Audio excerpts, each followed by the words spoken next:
friends, welcome. Today I want to talk about a photography project that I worked on with a company called Sonne. That's right, the sun, our great fusion ball. And it was so beautiful and so ambitious, and the results were so wonderful that I can't find the words in me to illustrate how well it went. So I'm actually not going to talk about that project today. I'm going to talk about another project with another company, ironically also called Sonne, spelled differently. And you may remember that I was working on a project with another company called Ridge Wallet. And I was simultaneously taking photos for this project while taking photos for that project. So I'm going out and shooting for both at the same time, which was mildly hectic and terrifying, full of wonderful challenges though, and I want to talk about some of those challenges in this video. One of the things that I needed to focus on thematically upon their request was snow. Now in Utah we do have snow, but it can be sparse, it can be sporadic, it's hard to time, and it can come one day and go the next. It's not like the Arctic, I suppose, where sort of like once this day hits, you're gonna have 2 miles deep of snow. You're gonna be able to find snow. Here though, we do have areas that are quite high in altitude, so they maintain snow a little bit better, but I had to be strategic. And luckily we did have some snow by the time I got started on the project, but it was sparse. So like I said, I had to be strategic. So I went up to a ski area called Alta Ski Area, and it sits at around 8,000 feet. And so that retains the snow a little bit better. I wanted to get a shot of the product. They sent me two bottles. One said morning, one said evening. And I wanted to get a shot of it just sitting in the snow, nice overhead shot to start. That was an important shot to get, right? So I found a nice spot, sat it down in the snow, made sure the lighting felt nice, and I felt good about what I got. Another shot that I got that involved snow happened near the end of the project, and I achieved this very Antarctic desolate kind of feel. It's like snow goes on for miles in the background. I absolutely love the way that it turned out. I was in another part near Park City at another ski resort, and like I said, I was shooting for both projects simultaneously, so I'm keeping my eyes and ears open for opportunities. And so this spot was full of snow as well. I think a lot of it was fake snow at that point. They were shooting, they had the snow blowers going. I don't know how much of it was real. I don't know how much of it was fake, but I suppose it doesn't matter for this project. It would probably matter more for some sort of snow analysis, accuracy analysis project. How real is this snow? Just want to get that out there. And I hope you guys get plenty of those projects because I know you enjoy them.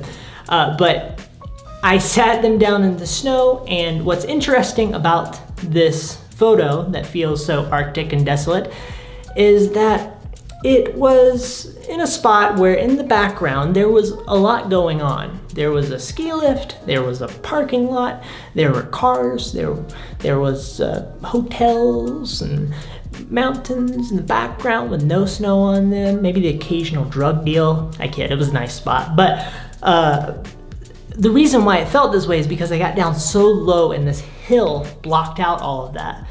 So this is one way that you can sort of think creatively, or this is an example of how thinking creatively and especially with miniature items like this, you can achieve things that you may not think you can achieve initially. You just have to think a little bit non-linearly. You have to kind of get your head out of the box and think about what can be done.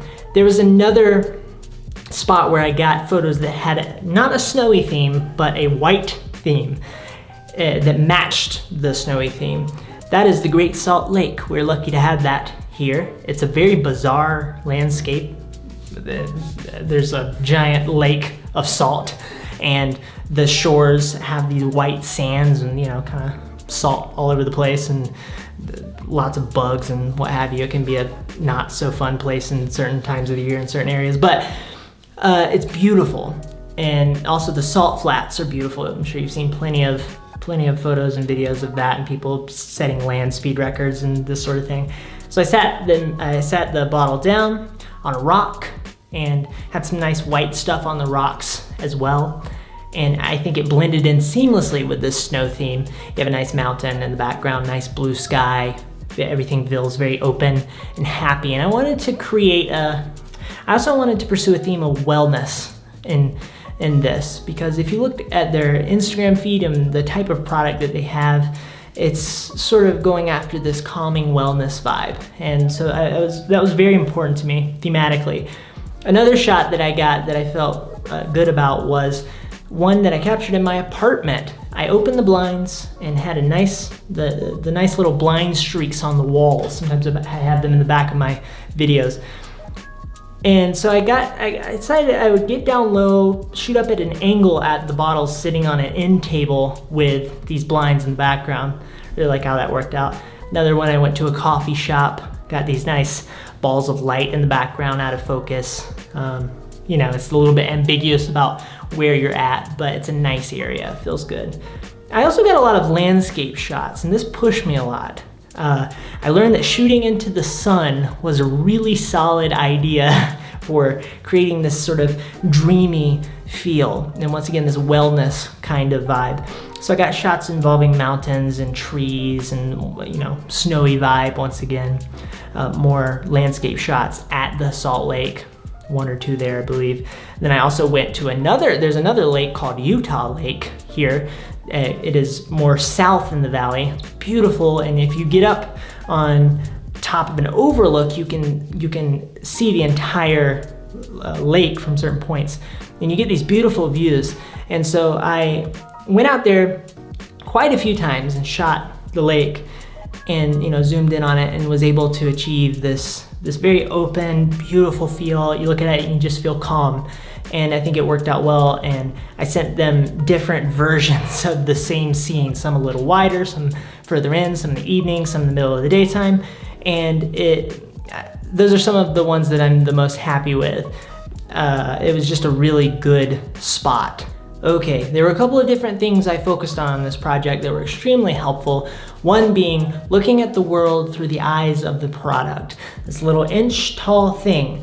Everything operates a little bit differently an inch off the ground. The viewpoint is very different. And we live our lives between 4 and 25 feet off the ground, generally, depending on how tall you are. I know I have a wide range of tallnesses here at James Red YouTube channel. They have a box in YouTube analytics for tallness. I don't freaking know why, but I love diversity. So using this tool as a photographer is a different tool than you would use in a lot of different types of photography. It's a unique tool in photography, I think, thinking about the world through the eyes of miniatures. And it was a challenging and rewarding process for me, finding a shot that worked. Letting my brain sort of move around in 3D space and figure out what is going to work. And when it turned out well, it felt really nice. I also learned that shooting at like f11 is a really solid idea for taking photos of products, because they're so small, you're so close, and the background can often provide a lot of context to make the photo more compelling. I normally shoot at like f4. I used to shoot at like 1.8, which was fun. Dropping it down to 9 or 11 allowed a lot more context into the frame, allowed me to make more creative and dynamic photos, which I felt really good about. The single most helpful thing during this project for me, I think, was thinking thematically, putting my brain inside a thematic box. What I mean by thematically is, for one, their Instagram feed. What sort of photos, what does it already look like? Focusing on this idea of wellness and white and snowness. When you put your brain in a box, it narrows your options in a good way. Your brain likes this, your creative brain. You can end up, if you don't put your brain in a box, you can end up sort of standing in a metaphorical salt flats with vast horizons of opportunity, and your brain can't latch on to anything. It's very difficult to, for sure. When you focus in on a specific idea, it helps you drill deep into that idea. It's incredibly difficult to do that if you don't constrain yourself dynamically. You can come out, right? But be intentional about when you come out and when you go back in. And like I said in the last project, of course, plan well, in detail. Like I said in the last video, I had a shot list. I was trying to, be very diligent about saving gas. I was planning my locations and what shots I'm gonna get here and what shots I'm gonna get here. And I'm constantly developing that. When I don't plan well enough, it bites me. And you won't realize, you won't see it coming until it does, and it can be a bit of a nightmare and tremendously frustrating. I'm trying to be as cohesive and optimized in my approach as I can, and use a to-do list, use it to note-taking app, and it will help you tremendously towards making your project not be a hectic nightmare, and it'll help you meet your deadline, which is kind of a big deal if you want to keep having deadlines. So, plan to your timeline, have a shot list, be diligent. Okay, that's it for this one. I hope you found it helpful. Goodbye.